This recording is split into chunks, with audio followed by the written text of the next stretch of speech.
family farm is in Spirit Lake, Iowa. Started farming in 1972. I was researching, looking for trading platforms. Seen a ad, I searched for it and found it that way. $7 trades was a main interest. Setup process and the demo was very helpful, very easy to do, pretty much self-explanatory. It's kind of walked you right through it, but if you needed help, you could call folks at Grain Hedge and they were very knowledgeable and able to help you with it. What I like about the mobile platform is you can actually be anywhere. You can check the markets with it, or you can make trades on it or do what's necessary on it. For example, I fish a lot, so sometimes if we're in a boat or something, I can check it or make trades if I need to. I would recommend Grain Hedge to anybody that's actively farming that wants to use the tool for their own hedging purposes.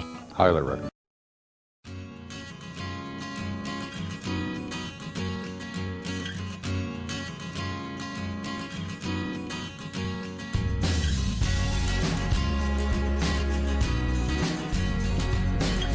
Hi there, welcome to Grain TV. I'm Kevin McNew. It's Tuesday, May 23rd, and a down day in the markets. Corn and wheat were off 5 and beans off 8. Pretty much today was just heading north or heading south for much of the day. We did get a little blip around the opening bell this morning. There was some positive export news. Soybeans got 126,000 metric ton sale to unknown destinations for old crop 2016. So that gave the market a little bit of a lift for soybeans, trying to get it back to break even.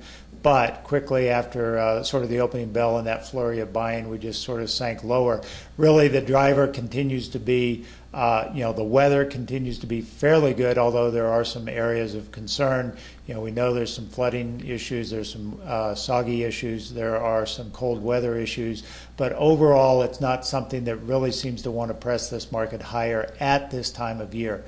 Certainly we'll see what happens when the calendar turns to June in another week. But right now, we seem to be okay with living with these cool and damp forecasts for the time being. The other thing, of course, is what's going on in Brazil. The Supreme Court said they are going to wait to hear scientific evidence about these audio tapes of President Tesla and whether they will be allowed as evidence. So that is still up in the air as to what's going to happen in that investigation of corruption by the Brazilian president. So that has the market sort of on a wait and see attitude. But with the fundamentals sort of suggesting good crop potential, at least at this point, certainly suggesting trendline yields are intact at this time of year, then the market continues to move down.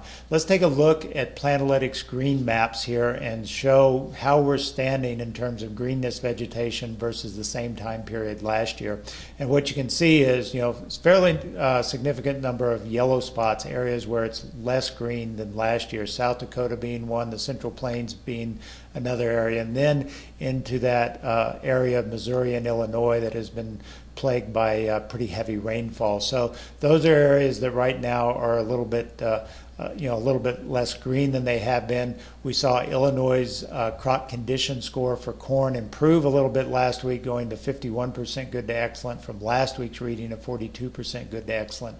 Overall, U.S. numbers will not be available until next Tuesday, with Monday being a Memorial Day holiday. So that will be our first glance at overall statewide conditions. On the other hand, Iowa came out with their first report yesterday. They showed the corn crop 75% good to excellent. So the bottom line, while there are some areas of concern, I don't think it's anything at this juncture that the market's going to get overly nervous about, especially with it being overly wet as opposed to overly dry at this stage of the growing season.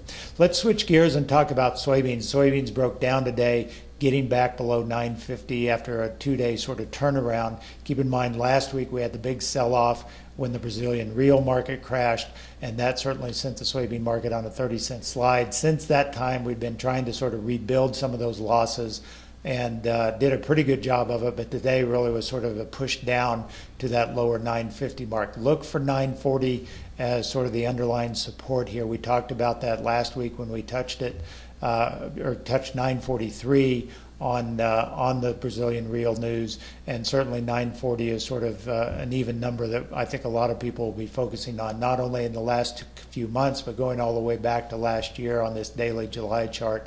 this is sort of where the market is held firm. And so if we start to break below that, then it could spell some real problems moving forward. That's all we've got for today on Grain TV. As always, if you'd like to learn more about how we can help you in your own grain marketing situation, including lowering your cost to only $7 aside for trading commission, visit us online at grainhead.com. Have a great day. We'll talk to you on